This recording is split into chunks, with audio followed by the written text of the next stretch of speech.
आउज़ुबिल्लाहिमिनश्शैतानिर्रजीम बिस्मिल्लाहिर्रहमानिर्रहीम। अस्सलाम वालेकुम 10th क्लास। हम 10th क्लास मैथमेटिक्स उसका unit number 3 matrix and determinants उसको सॉल्व कर रहे हैं। उसकी आज एक्सरसाइज 3.2 उसको सॉल्व करने की कोशिश करते हैं।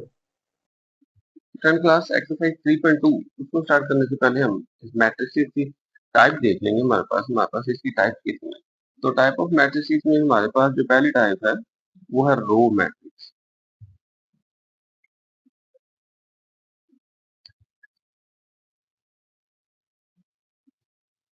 रो मैट्रिक्स ऐसा matrix which has only one row. आपने डेफिनेशन खुद से याद कर लेनी, चाहे बुक वाली कर लेना, matrix having only one row या the matrix which has only one row, यानी कि ऐसा मैट्रिक्स जिसकी सिर्फ एक रो हो।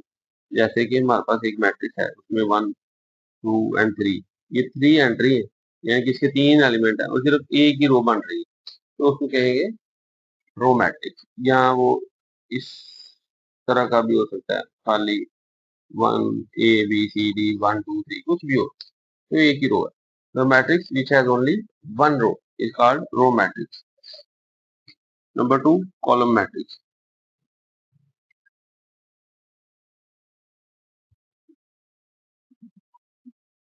The matrix which has only one column, वो मैट्रिक्स जिसका सिर्फ एक कॉलम है, जैसे A है, अब कॉलम का दो 1 2 3, ठीक है, सिर्फ एक ही कॉलम है, वो क्या होगा, कॉलम मैट्रिक्स। इस तरह का भी हो सकता है, कुछ इस तरह का भी, ठीक है, इसमें भी तो एक ही कॉलम है ना। रो की बात नहीं हो रही, सिर्फ कॉलम देख ले। रो चाहे जितनी मर्जी हो, कॉलम एक ही होना चाहिए। The matrix which has only one column. Number third है जी हमारे पास जीरो या नल मैट्रिक्स। नल मैट्रिक्स कह रहे हो इसको, नल मैट्रिक्स। नल मैट्रिक्स या जीरो मैट्रिक्स भी कह सकते हैं इसको। जीरो जीरो या नल मैट्रिक्स वो क्या होगा, तो इसकी डेफिनेशन आप ऐसे लिख सकते हैं, all the element of a matrix is zero then it's a null matrix. यानी कि when all the element of a matrix are zero then we call the matrix are the matrix is null matrix. Okay, यहाँ आप book पर देख लो, तो उसमें मैं ऐसे कर लूंगा कि अगर एक मैट्रिक्स है मेरे पास, यहाँ पे उसकी एलिमेंट है, तो सारे एलिमेंट एक ही एलिमेंट है वो जीरो, तो ये नल मैट्रिक्स है। नल मैट्रिक्स ऐसे भी लिख सकते हैं आप, जीरो जीरो जीरो जीरो, यानी कि सारे एलिमेंट जीरो, वो नल मैट्रिक्स होगा। इसके बाद नंबर 4 है जी स्क्वायर मैट्रिक्स।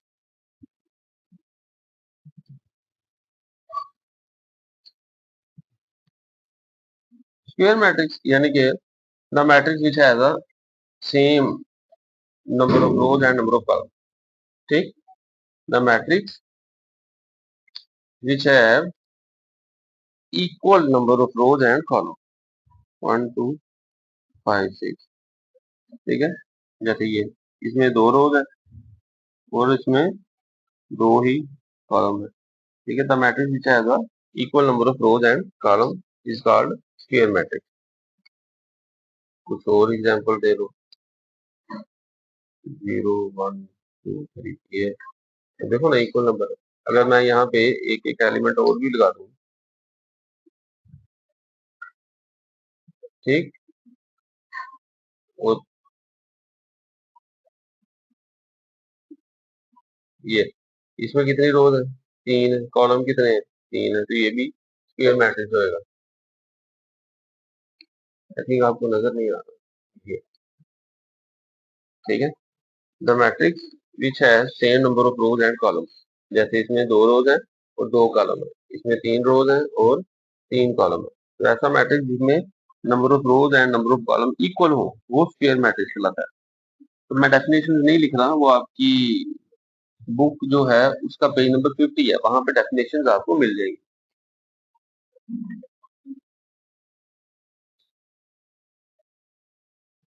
ठीक है बच्चों, पेज 50 स्क्वायर मैट्रिक्स हो गया जी। ओके, आ गया जी हमारे पास नंबर 5, रेक्टेंगुलर।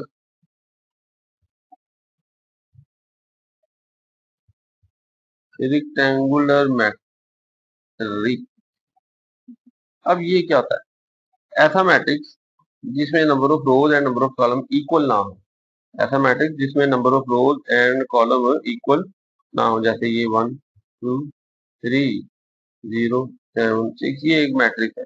अब इसमें नंबर ऑफ रोज कितने हैं बच्चे? इसमें नंबर ऑफ रोज 2 है। कॉलम कितने हैं?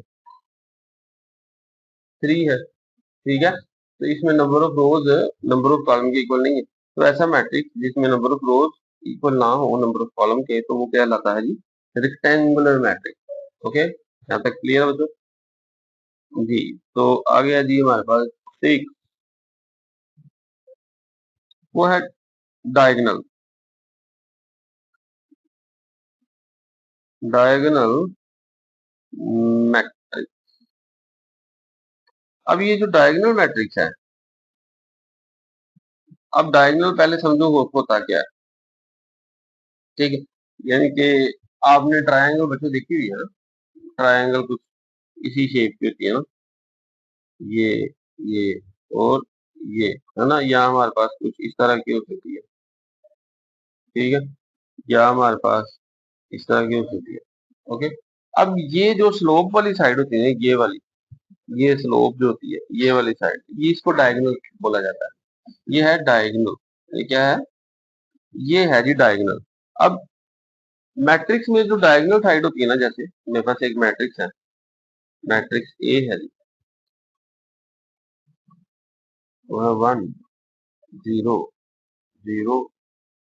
यहाँ पे 1 नहीं करते, यहाँ पे मैं 2 कर लेता हूँ और यहाँ पे भी 0 कर लेता हूँ। ठीक है, एक ये मैट्रिक्स है। और एक मैट्रिक्स मैं बच्चों ले लेता हूँ, आई होप आपको नजर आ रहा है यहाँ पे, वो मैं कर देता हूँ 2 0 0 ए। या मैं यहाँ पे 6 कर लेता हूँ, ए रहने दे, 6 कर लेते हैं। ये दो मैट्रिक्स। तो ऐसा मैट्रिक्स बच्चों जिसमें सिर्फ एलिमेंट या एंट्री हो, एलिमेंट हो सिर्फ डायगोनल एंट्री वाले, ये वाले सिर्फ, ये वाले एलिमेंट हो, चाहे दोनों भी हो जाए, चाहे एक ही हो और एक ना हो, वो कोई मसला नहीं है, एक ही काफी होता है। ये होती है डायगोनल एंट्री। इसको क्या कहते हैं? ये डायगोनल एंट्रीज होती है। ये डायगोनल है, ये भी डायगोनल है। ओके, तो जो इस साइड वाली एंट्रियां हैं वो डायगोनल एंट्रीज होंगी। तो ये एंट्रीज में कम से कम एक एलिमेंट होना चाहिए, बाकी कहीं पे कुछ नहीं होना चाहिए, या ये सारे एलिमेंट होने चाहिए और इन दोनों जगह पे 0 होना चाहिए। और अगर हमारे पास कोई मैट्रिक्स किसी इस तरह का, यहाँ पे एग्जांपल देख लेते हैं। मैं यहाँ पे कहता हूँ 2 0 0 0 2 0 0 0 2। अब देखो ये भी डायगोनल मैट्रिक्स है। क्यों? इसमें एंट्री सिर्फ कौन सी है? ये डायगोनल वाली है, सिर्फ ये वाली, बाकी सारी 0 है। ओके, तो अब इसमें एक बात याद रखनी है, यहाँ पे 3 कर लेते हैं। ये एंट्रियां सेम नहीं होनी चाहिए, होनी डायगोनल वाली एंट्रियां चाहिए, बाकी सारे 0 होने चाहिए, और ये एंट्रियां सेम नहीं होनी चाहिए। ठीक है, चलो यहाँ भी हम 4 कर लेते हैं। ओके, तो डायगोनल मैट्रिक्स एक ऐसा मैट्रिक्स है, स्क्वायर मैट्रिक्स। ठीक है, होगा ये स्क्वायर, यानी कि इसमें रोज और कॉलम दोनों इक्वल होंगे। डायगोनल मैट्रिक्स क्या होता है? स्क्वायर मैट्रिक्स है। स्क्वायर मैट्रिक्स कैसे? इसमें जो रोज हैं और जो कॉलम हैं वो बराबर हो गए। अगर 3 रोज है तो 3 कॉलम, 2 रोज है तो 2 कॉलम। ठीक है, एक रो है तो एक कॉलम, तो वो तो रहने दो, एक रो वाला तो छोड़ो। अब डायगोनल मैट्रिक्स की डेफिनेशन बनेगी, अ square matrix is called diagonal matrix if at least any one of element, at least any one of element of its main diagonal, of its main diagonal, इसके डायगोनल में कम से कम एक element जो हो वो non zero हो। क्या हो? एक एलिमेंट नॉन जीरो। जो बुक में डेफिनेशन बच्चों मैं वही रीड कर रहा हूँ। अ matrix is called a square matrix is called diagonal matrix if at least one element, if at least one element of its main diagonal is non zero. तो वो क्या कहलाएगा? डायगोनल मैट्रिक्स कहलाएगा। दोनों भी नॉन जीरो हो सकते हैं, एक भी नॉन जीरो हो सकता है, लेकिन ये सेम नहीं होने चाहिए। ठीक है, तीनों अगर 3 है तो तीनों भी हो सकते हैं, लेकिन सेम नहीं होने चाहिए। ठीक है।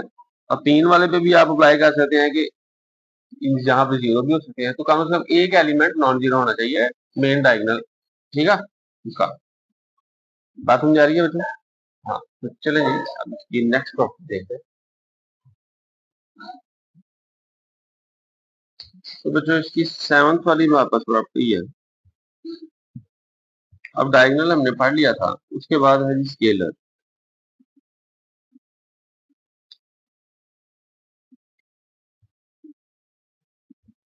जो स्केलर मैट्रिक्स है डायगोनल की तरह होती, इसमें भी एंट्रियां डायगोनल ही है।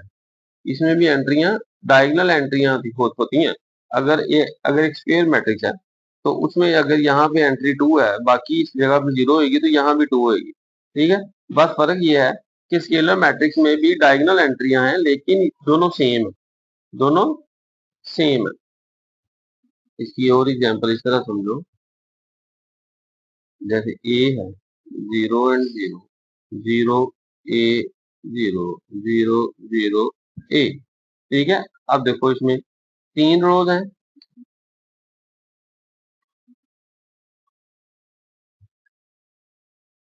यानी कि स्क्वायर मैट्रिक्स है, और इसमें सिर्फ डायगोनल एंट्रियां हैं और वो भी सारी सेम है, तीनों ए हैं।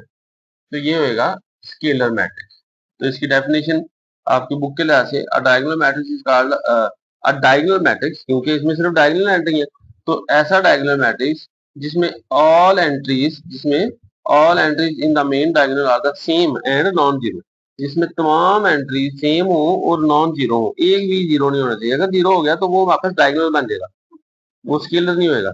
तो स्केलर मैट्रिक्स, ठीक है, एक ऐसा डायगोनल मैट्रिक्स है जिसमें तमाम जो है मेन डायगोनल के एलिमेंट वो एंट्रीज वो क्या हो, नॉन जीरो हो और सेम हो, सेम होनी चाहिए। आगे नंबर 8 है जी यूनिट मैट्रिक्स। यूनिट मैट्रिक्स, इसको आइडेंटिटी भी कहते हैं, TITY, यूनिट या आइडेंटिटी मैट्रिक्स, इसके दो नाम। अब ऐसा मैट्रिक्स जिसमें तमाम डायगोनल एंट्रीज वन हो, तमाम डायगोनल एंट्रीज वन हो सिर्फ, और उसके अलावा कुछ ना हो, तो वो यूनिट मैट्रिक्स होता है। ठीक है, ऐसा मैट्रिक्स जिसमें डायगोनल एंट्रीज वन हो।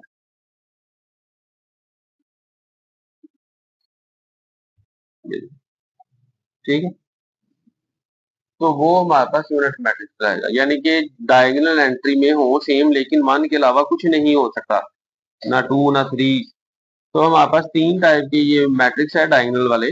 एक मैट्रिक्स डायगोनल ऐसा मैट्रिक्स होता है जिसमें मेन डायगोनल जो एलिमेंट है वो नॉन जीरो हो, वो नॉन जीरो हो कम से कम एक। ठीक है, चलो यहाँ पे 2 से अगर आपको परेशानी हो जाएगी तो 3 कर दो, यानी कि कम से कम डायगोनल एंट्री में एक एलिमेंट ऐसा होना चाहिए जो नॉन जीरो हो। ठीक है, दोनों भी हो सकते हैं लेकिन सेम ना हो। स्केलर मैट्रिक्स में डायगोनल एंट्रीज में दोनों एलिमेंट होने चाहिए और दोनों सेम होने चाहिए, वन के अलावा। और यूनिट मैट्रिक्स में डायगोनल एलिमेंट होने चाहिए, वो भी सिर्फ और सिर्फ वन, और कुछ नहीं होना चाहिए। ठीक है जी, यहाँ तक हो गया आइडेंटिटी एंड यूनिट मैट्रिक्स भी आपका हो गया बेटा। अब आगे देखते हैं हमें क्या करना है। आगे है हमारे पास 9 वाली प्रॉपर्टी है ट्रांसपोज ऑफ मैट्रिक्स।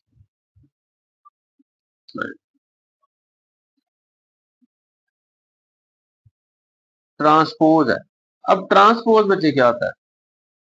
ठीक है, अब मैट्रिक्स ऑब्टेन, एक ऐसा मैट्रिक्स जो हासिल किया जाए, एक ऐसा मैट्रिक्स जो हासिल किया जाए रो को कन्वर्ट करके कॉलम में, या कॉलम को कन्वर्ट करके रो में, या चेंज करके द मैट्रिक्स।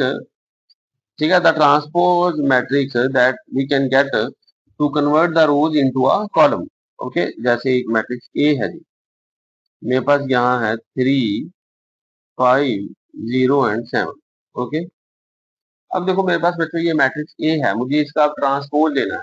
तो मैं क्या करूंगा, ए के ऊपर छोटा सा टी लिखूंगा, ये है ए ट्रांसपोज।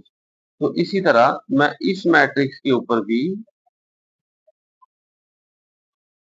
यहाँ पे टी का साइन लगाऊंगा। ओके, अब हमारे पास नेक्स्ट स्टेप में क्या हो जाएगा कि ये ए ट्रांसपोज है ना, ये तो ऐसे ही रहेगा। अब इसका ट्रांसपोज लिया जाएगा। ये जो रो है ना बच्चों, ये वाली रो जो है, ये वाली, इसको मैं कॉलम बना लूंगा। ये 3 और 5 रो है, इसको मैं ऐसे कर लूंगा 3 एंड 5। ये 3 5 रो थी। ओके, मैंने उसको कॉलम बना लिया। मैंने उसको क्या बना लिया, कॉलम 3 एंड, थोड़ा सा बड़ा करके लिख लेते हैं 3 5। तो रो को मैंने, इस रो को कॉलम बना लिया। अब इस रो को भी कॉलम बना लेंगे 0 एंड 7। तो ये ट्रांसपोज हो गया। ठीक है। अब matrix obtained from a given matrix by interchanging the rows and column. ठीक है, ये भी आप लिख सकते हैं, तो आप ये भी लिख सकते हैं, the matrix we can get to change the row into column और change the column into a row. चाहे आप कॉलम को पकड़े उसको रो बना लें, कॉलम को पकड़े रो बना लें, या रो को पकड़े उसका कॉलम बना लें। ठीक है, तो आप रो को कॉलम भी बना सकते हैं और कॉलम को, इस वाले कॉलम को आप रो भी बना सकते हैं। ऑटोमेटिकली हो जाएगा। जब आपने रो को कॉलम बनाना है तो सेम चीज हो रही, तो एक ही चीज करनी होती है। Okay, so transpose of a matrix, we can get a transpose matrix by changing the row into column. Okay, तो ये है जी transpose of matrix.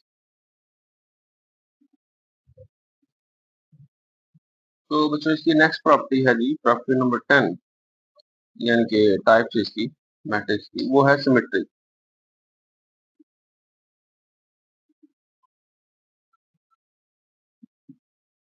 Symmetric matrix,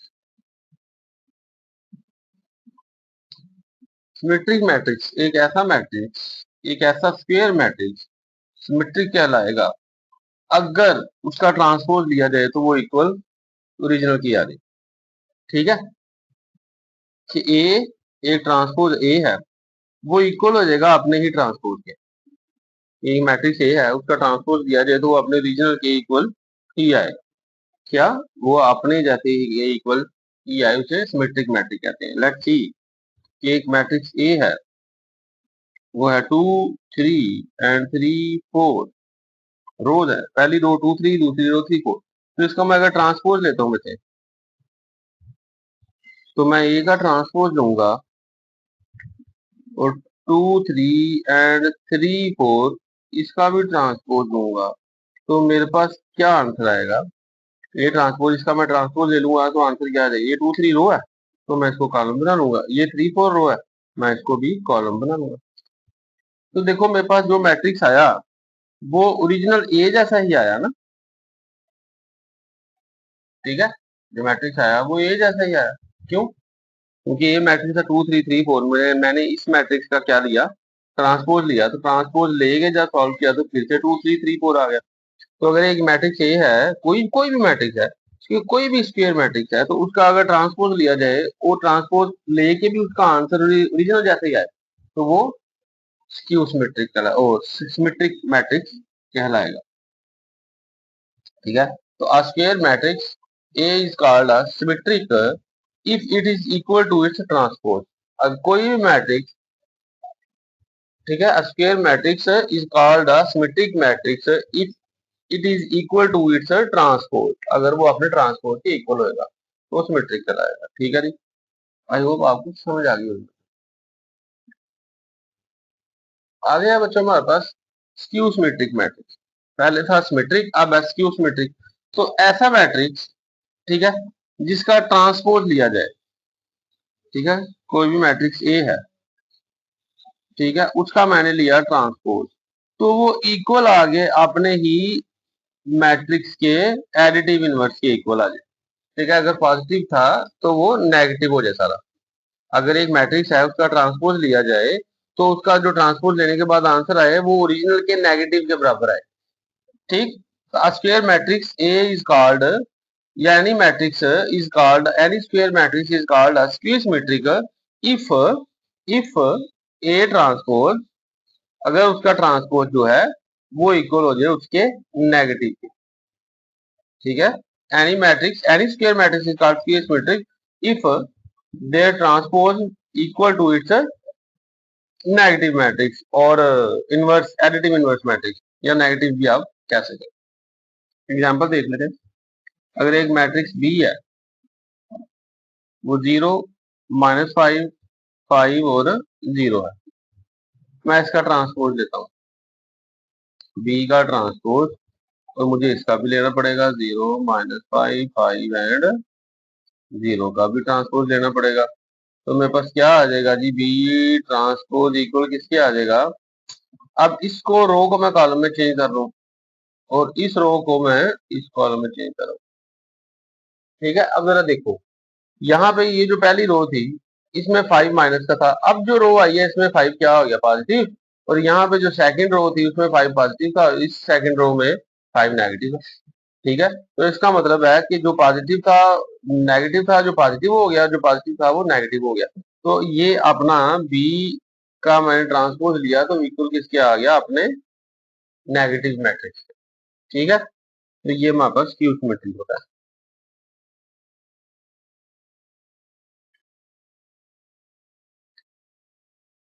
तो लास्ट आएगा जी हमारे पास नेगेटिव ऑफ अ मैट्रिक्स, कि अगर कोई भी मैट्रिक्स ए है, या कोई भी मैट्रिक्स है ए बी सी डी, वो 1, 2, -3, 4 कुछ इस तरह का ए मैट्रिक्स है, ए है, बी है, सी है, कोई भी है, तो वो नेगेटिव कब होएगा, जब हम इसको -1 से मल्टीप्लाई करेंगे।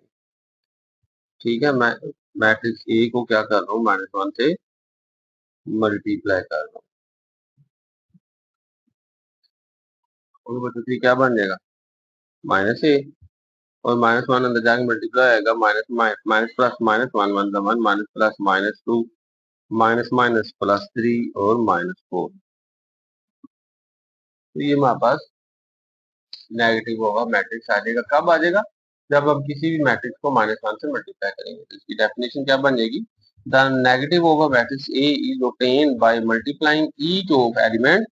The negative of matrix A का नेगेटिव कब आएगा, मल्टीप्लाई करेंगे each of its element by -1। Her element को -1 से, हर एलिमेंट को -1 से मल्टीप्लाई करेंगे, तो हमारे पास नेगेटिव मैट्रिक्स आ जाएगा। तो ये थी आपकी टाइप ऑफ मैट्रिक्स। चलेंगे अब अपनी एक्सरसाइज को स्टार्ट करते हैं। 10th क्लास एक्सरसाइज 3.2 उसका क्वेश्चन नंबर 1 स्टेटमेंट है कि आइडेंटिफाई करें ये जो मैट्रिक्सेस दिए हुए हैं, इनके नाम। ठीक है, चाहे कि ये यूनिट मैट्रिक्स हैं, ये रो मैट्रिक्स हैं, कॉलम हैं, कि नल हैं। उसने स्टेटमेंट के ऊपर नाम दिए हुए हैं, तो मैंने नहीं लिखे, आपने वहां पे स्टेटमेंट पढ़ लेनी है कि यूनिट मैट्रिक्स है, इनमें से ढूंढना है, रो ढूंढना है, कॉलम और नल मैट्रिक्स ढूंढना है। अब देखते हैं जी, ये मैट्रिक्स ए है। मैट्रिक्स ए में सिर्फ क्या है, मैट्रिक्स ए में सिर्फ हमारे पास जो ए मैट्रिक्स है, सॉल्व करेंगे, जो ए है मैट्रिक्स बच्चे, इसमें हमारे पास सिर्फ एक रो है। क्या है, रो 1, एक ही रो है। तो ये क्या हो जाएगा, ये रो मैट्रिक्स हो जाएगा। रो, ये क्या है, ये हमारे पास रो मैट्रिक्स है। इसके बाद हमारे पास बी क्या है, बी में सिर्फ एक ही एलिमेंट है, वो भी 0 है। तो अगर किसी भी मैट्रिक्स के एलिमेंट सारे 0 हो, तो वो क्या होता है, नल मैट्रिक्स। तो क्या होता है, ये नल है जी। अब सी जो है, सी क्या है, अब देखें इसमें सिर्फ डायगोनल एंट्री है, कौन सी, सिर्फ डायगोनल एंट्रीज है, और वो भी कौन सी है, 1 है। तो ऐसा मैट्रिक्स जिसकी डायगोनल एंट्रियां ही हो और वो भी सिर्फ 1 हो, तो वो क्या होता है, यूनिट मैट्रिक्स। वो क्या होता है, यूनिट मैट्रिक्स, या इसको आइडेंटिटी भी कह सकते हैं, TITY, आइडेंटिटी। ठीक है, यूनिट क्या, आइडेंटिटी। आ गया जी हमारे पास डी मैट्रिक्स है। अब देखो जी, डी में हमारे पास क्या है, सारे एलिमेंट 0 है, इसका मतलब ये भी नल मैट्रिक्स है, ये भी नल है जी, नल मैट्रिक्स। उसके बाद ई, ई में सिर्फ एक कॉलम है, एक ही कॉलम है, एक कॉलम C1 है, ठीक है। तो इसमें सिर्फ एक कॉलम है, तो ये क्या हो जाएगा, कॉलम मैट्रिक्स।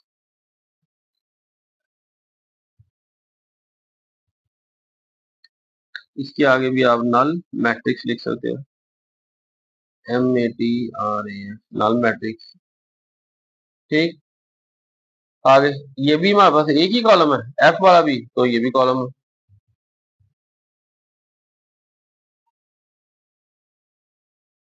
ये भी कॉलम मैट्रिक्स है। ओके बच्चों, कॉलम मैट्रिक्स, ई वाला, F वाला भी कॉलम, डी वाला नल मैट्रिक्स, सी वाला यूनिट मैट्रिक्स, बी वाला नल मैट्रिक्स और ये रो मैट्रिक्स। ओके, तो ये हमारे क्वेश्चन नंबर 1 में उसने सिर्फ पूछे थे कि ये मैट्रिक्स के नाम लिख दें। ठीक है जी। जी तो 10 क्लास हमारा क्वेश्चन नंबर 2 है 3.2 का। कह रहा है आइडेंटिफाई द टाइप। इसमें मैट्रिक्स दिए हुए हैं, कह रहे हैं इनकी टाइप आइडेंटिफाई कर दे। तो ये मैट्रिक्स ए है, इसमें एक ही कॉलम है ना हमारे पास, तो ये कॉलम मैट्रिक्स हो जाएगा।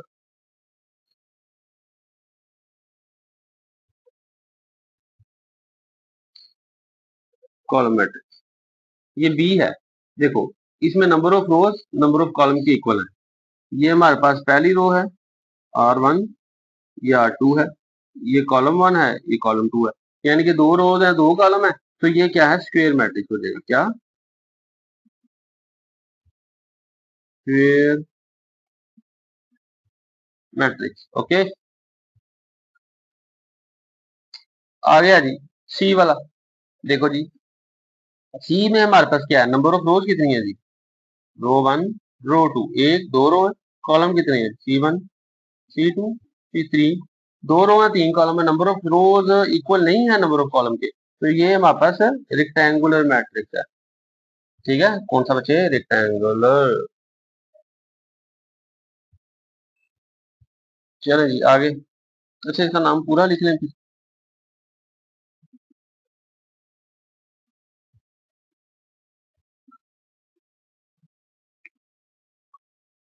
ठीक है, आगे डी वाला कौन सा है जी हमारे पास। देखिए नंबर ऑफ रोज इक्वल है नंबर ऑफ कॉलम के। कैसे, हमारे पास रो 1 रो 2 कॉलम 1 कॉलम 2, दो रोज है दो कॉलम है, तो ये भी स्क्वायर मैट्रिक्स है बच्चों, ये भी स्क्वायर मैट्रिक्स है। ये वाला कौन सा है, अब देखें इसमें नंबर ऑफ रोज क्या इक्वल है नंबर ऑफ कॉलम के, नहीं, रोज कितनी है जी 1 2 3, कॉलम कितने हैं 2, तो ये भी रेक्टेंगुलर है। रेक्टेंगुलर है, ये भी रेक्टेंगुलर है। ये क्या है जी, अब इसमें सिर्फ एक कॉलम है, एक कॉलम है, सॉरी एक रो है, रो 1, माय बैड, इसमें सिर्फ एक रो है, तो ये रो मैट्रिक्स हो जाएगा। ओके, आगे लास्ट दो है जी हमारे पास, मैट्रिक्स जी है। इसमें नंबर ऑफ रोज कितनी है जी, R1 R2 R3, 1 2 3, तीन रोज है, कॉलम कितने हैं C1 C2 C3, इसका मतलब है इसमें कॉलम भी तीन है, रोज भी तीन कॉलम भी तीन, तो ये क्या हो जाएगा, ये स्क्वायर मैट्रिक्स हो जाएगा बच्चों। यहाँ पे लिख लेते हैं क्या, ये मेरे पास कौन सा मैट्रिक्स है स्क्वायर। ये क्या है, इसमें रोज कितनी है R1 R2 R3, कॉलम कितने हैं C1 C2, number of column रोज के इक्वल नहीं है, ये दो हैं रोज तीन है, तो ये हो जाएगा यही रेक्टेंगुलर मैट्रिक्स।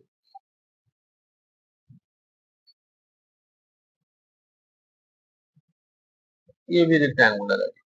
तो इस तरह हमारे पास ये क्वेश्चन नंबर 2 भी सारा सॉल्व हो गया। हमने सिर्फ मैट्रिक्स की टाइप बतानी थी बच्चों कि कौन सा मैट्रिक्स किस टाइप का है।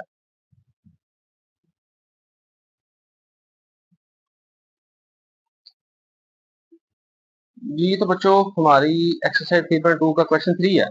कह रहा है identify diagonal scalar and unit matrix. तीन मैट्रिक्स को हमने आइडेंटिफाई करना है। हमें पता है कि डायगोनल मैट्रिक्स कौन से होते हैं। डायगोनल मैट्रिक्स ऐसे होते हैं, ऐसे स्क्वायर मैट्रिक्स जिसमें डायगोनल एंट्रीज कम से कम एक डायगोनल एंट्री तो होनी चाहिए।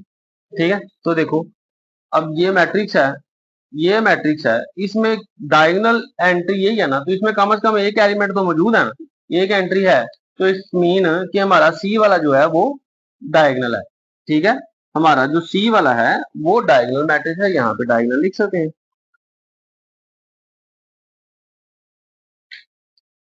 ओके, ये डायगोनल है।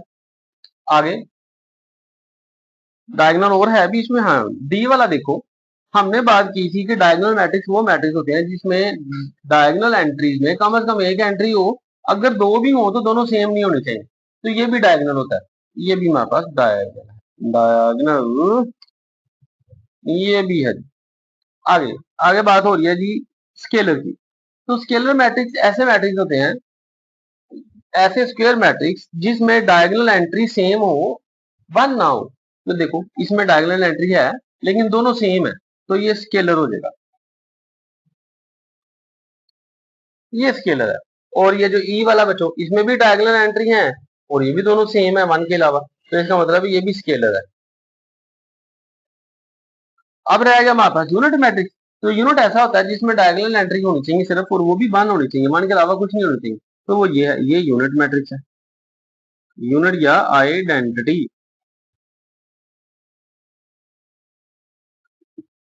ओके जी, तो इस तरह हमारा क्वेश्चन नंबर 3 भी कंप्लीट हो गया। तो 10th क्लास हमारा क्वेश्चन नंबर 4 है 3.2 का। उसमें क्या रहा है, फाइंड ट्रांसपोज, ट्रांसपोज फाइंड करें। तो ट्रांसपोज फाइंड करने के लिए हमें सबसे पहले ए के ऊपर टी लगाना पड़ेगा छोटा, ए ट्रांसपोज की। इस सारे मैट्रिक्स के ऊपर आप डायरेक्ट भी कर सकते हैं, लेकिन मैं आपको बता रहा हूँ कि ऊपर पहले हम ट्रांसपोज का साइन लगाएंगे। फिर जी ए का जो ट्रांसपोज है, ये जो रो है हमारे पास, इसको मैं कॉलम में कन्वर्ट कर रहा हूँ। ये रो थी ना, इसको मैं कॉलम बना रहा हूँ 2 एंड 3। इस रो को मैंने बना दिया कॉलम। अब इस सेकंड रो को मैंने कॉलम बनाना है सेकंड, वो हो जाएगा 4 एंड 5। तो दिस इज आवर आंसर। अब इस क्वेश्चन को, तो पहले मैं बी का ट्रांसपोज लूंगा, फिर बी मैट्रिक्स लिखूंगा जी, और फिर मैं इसका ट्रांसपोज लूंगा। जब ट्रांसपोज खुलेगा तो ये सारा कॉलम है बच्चों, तो ये रो में चेंज हो जाएगा 3 7 6। तो ये है बी का transpose and this is my या आवर आंसर। तो बच्चे इसका पार्ट हमारे पास क्वेश्चन नंबर 4 का नेक्स्ट पार्ट है सी, मैट्रिक्स है सी। तो ये हमारे पास एक रो मैट्रिक्स है, तो इसको मैं ट्रांसपोज करने के लिए कॉलम में चेंज करना पड़ेगा। तो पहले मुझे ट्रांसपोज लेना पड़ेगा। ओके जी, अब सी का ट्रांसपोज क्या हो जाएगा, ये रो है तो मैं इसको कॉलम में चेंज कर दूंगा, 5 -2 एंड 4 बच्चों। तो ये मेरे पास रो का कॉलम मैट्रिक्स हो गया और ये मेरा आंसर। अब इसी तरह मैं ये करूंगा, डी का ट्रांसपोज, ये ओ ना लगे आपको, तो इसके लिए 2 5 3 6 4 7 इसका ट्रांसपोज लिया जाएगा। तो डी ट्रांसपोज, अब देखो जी, ये फर्स्ट रो है, इस फर्स्ट रो को मैं कॉलम बना रहा हूँ 2 एंड 5। ये सेकंड रो है, इसको मैं कॉलम बना रहा हूँ 3 6। ये थर्ड रो है, इसको मैं कॉलम बना रहा हूँ 4 7। तो ये मैंने इसको कन्वर्ट कर दिया रो को कॉलम्स में, और मेरे पास ये ट्रांसपोज आ गया। तो हमारा क्वेश्चन नंबर 5 है, कह रहा है नेगेटिव मैट्रिक्स फाइंड करेंगे। मैट्रिक्स है, कह रहा है इसको नेगेटिव कर दे। तो कैसे हम नेगेटिव करते थे, नेगेटिव करने के लिए किसी भी मैट्रिक्स को -1 से मल्टीप्लाई करना पड़ता है। तो मैं -1 से मल्टीप्लाई कर दूंगा ए को भी, और इधर -1 से मल्टीप्लाई कर दूंगा मैं इस सारे मैट्रिक्स को भी। ओके, तो जब -1 ए से मल्टीप्लाई हो जाएगा तो हो जाएगा -a, और -1 अंदर सबसे मल्टीप्लाई हो जाएगा -1 3। अगर आपने पूरा स्टेप करके देखना तो मैं आपको एक क्वेश्चन ऐसे कर देता हूँ, बाकी डायरेक्ट कर लेंगे। तो -1 को मल्टीप्लाई करना है -3 से, -1 को मल्टीप्लाई करना है 0 से, फिर -1 को मल्टीप्लाई करना है 5 से, और फिर -1 को मल्टीप्लाई कर देंगे जी 6 से। ओके, अब देखते हैं जी। तो -a इक्वल है जी, माइनस माइनस प्लस 3 1 जा 3, माइनस प्लस -1 0 जा 0, माइनस प्लस -5 1 जा 5, एंड माइनस प्लस -6 1 जा ये माइनस का, और ये भी -6। ओके, तो this is our answer. Okay जी, ठीक है।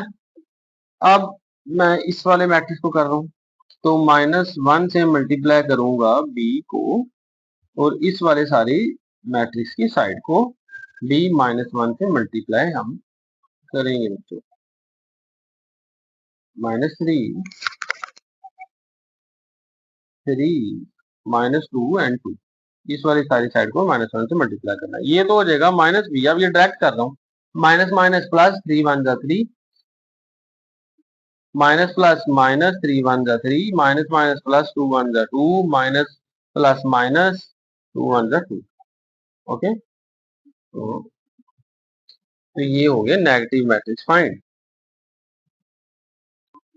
तो इसका जी नेगेटिव मैट्रिक्स फाइंड करेंगे सी का, तो -1 से इसको मल्टीप्लाई करेंगे सी को, और -1 से मल्टीप्लाई करेंगे इस सारे मैट्रिक्स को। ठीक है जी। तो जब ये बन जाएगा माइनस सी, और -1 अंदर जाके मल्टीप्लाई आएगा, माइनस माइनस प्लस 1 9 जा 9, माइनस प्लस माइनस 1 1 जा 1, माइनस प्लस माइनस 1 1 जा 1, माइनस माइनस प्लस 7 1 जा 7। तो ये हमारा नेगेटिव मैट्रिक्स फाइंड हो गया। तो बच्चों क्वेश्चन नंबर 6 में बात कर रहा है कि अगर हमारे पास दो मैट्रिक्स हैं ए एंड बी, ठीक है, देन वेरीफाई दैट, पहला पार्ट है इसका, अगर ए और बी मैट्रिक्स हैं तो वेरीफाई करें A transpose to the transpose equal A, कि ए का ट्रांसपोज लें और फिर दोबारा से उसका ट्रांसपोज लें, तो जो आंसर आएगा दो दफा ट्रांसपोज लेने से वो ओरिजिनल ए जैसा ही आएगा, तो हमें प्रूव करना है। ओके, तो सॉल्व है। ए क्या है हमारे पास, ए है 2 3 4 एंड 5। ओके, अब मुझे इसका ट्रांसपोज लेना पड़ेगा जी। ए का ट्रांसपोज इक्वल है 2 3 4 5, इसका ट्रांसपोज। तो जैसे ही इसका बच्चे ट्रांसपोज लेंगे तो ये क्या बन जाएगा, ये रो जो है ये कॉलम में कन्वर्ट हो जाएगी 2 एंड 3, ये रो जो है ये भी कॉलम बन जाएगा। तो ये है मेरे पास ए ट्रांसपोज। ठीक है, अब मुझे इस ट्रांसपोज का अगेन ट्रांसपोज लेना है, ए ट्रांसपोज का फिर से ट्रांसपोज। ओके, तो इक्वल मुझे इस वाले सारे कॉलम मैट्रिक्स का, ये जो मैट्रिक्स है इसका फिर से ट्रांसपोज लेना पड़ेगा। जब वो ट्रांसपोज अब लिया जाएगा तो वो बन जाएगा जी, इसका जो ये 2 3 रो है ये कॉलम बन जाएगा। चलिए यहाँ पे कर लेते हैं, A transpose to the transpose, A transpose का ट्रांसपोज, ये क्या बन जाएगा जी, इसका जब लिया जाएगा ये 2 3 जो है रो ये वापस कॉलम बन जाएगी, और ये जो रो है ये भी कॉलम में कन्वर्ट हो जाएगा। तो ये क्या बच्चों, ए की वैल्यू हमारे पास ए क्या था, ए यही था ना, 2 3 रो एंड 4 5 रो। अब ये ट्रांसपोज का ट्रांसपोज लिया, ये भी 2 3 एंड 4 5 भी आएगा। सो या हेंस वी प्रूव दैट, हमने ये प्रूव कर दिया कि A transpose to the transpose equal है जी ए के। अंडरस्टूड बच्चों? ओके,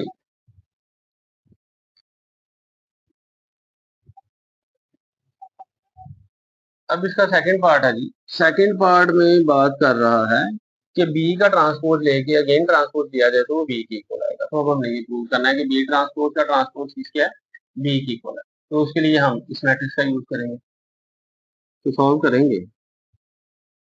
मैट्रिक्स बी क्या है जी, वो है 7 6 5 8। रो 1 है जी 7 6, रो 2 है जी 5 8।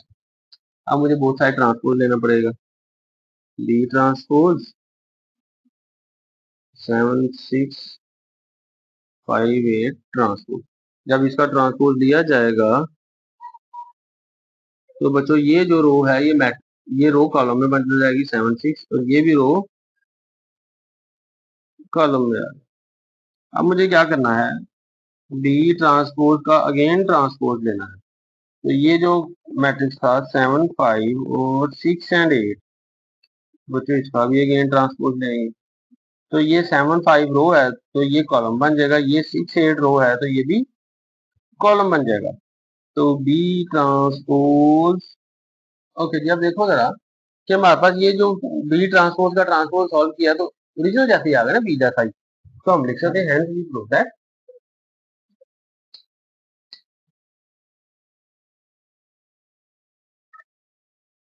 हमने प्रूव कर दिया कि बी ट्रांसपोज का ट्रांसपोज इक्वल होता है बी के, and this is our answer. Okay,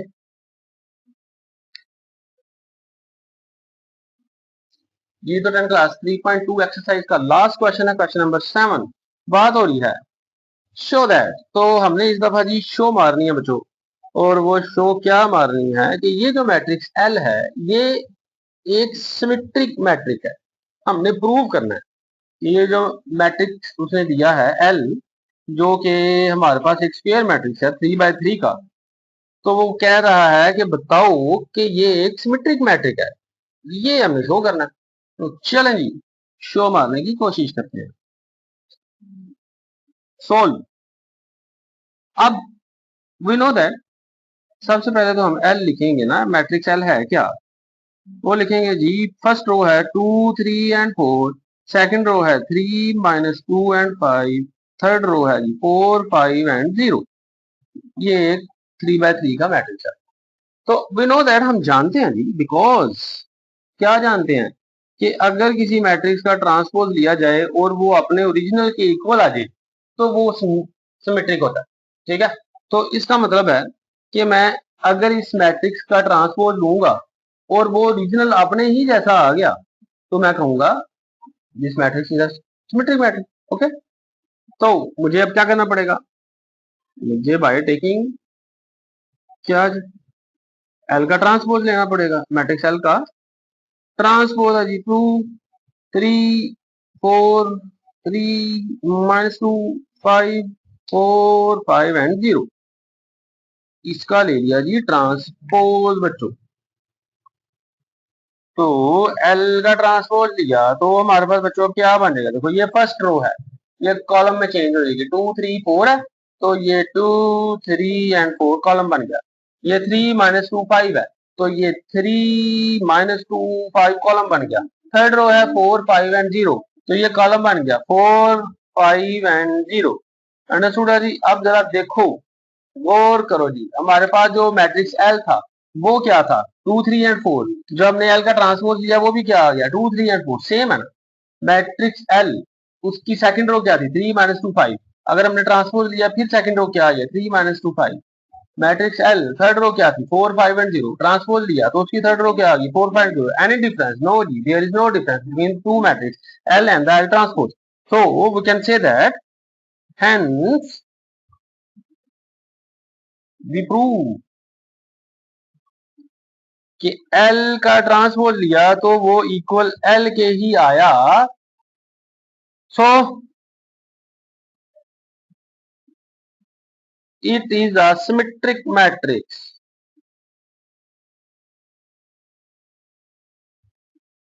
symmetric matrix and this is our answer बच्चों। ओके, आई होप आपको अच्छे से समझ आ गई होगी एक्सरसाइज।